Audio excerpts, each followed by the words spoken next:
ভেদবেদী ক্রীড়া সংঘের ইফতার ও দোয়া মাহফিল।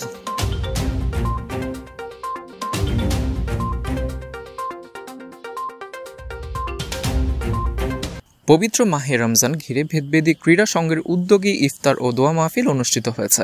সোমবার ভেদবেদী বাজার ব্যবসায়ী সমিতির অস্থায়ী কার্যালয়ে ক্রীড়া সংঘের দপ্তর সম্পাদক সোহেল চৌধুরী, অর্থ সম্পাদক আজিজুল ইসলাম, প্রচার সম্পাদক মঞ্জুরুল আলম মঞ্জু, সদস্য বিধান চন্দ্র দাস ও হিমেল বড়ুয়ার পরিচালনায় এই ইফতার মাহফিল অনুষ্ঠিত হয়। এতে ক্রীড়া সংঘের সাধারণ সম্পাদক মাকসুদুল হক বদরুল, সহসভাপতি মোহাম্মদ হান্নান, যুগ্ম সম্পাদক দিদারুল আলম ও মামুন সহ ক্রীড়া সম্পাদক মোহাম্মদ রাসেল, সদস্য পারভেজ, আমিন ও শাহজাহান সহ স্থানীয়দের মধ্যে মোহাম্মদ মান্নান ও সাজ্জাদুল ইসলাম সহ অন্যান্যরা উপস্থিত ছিলেন।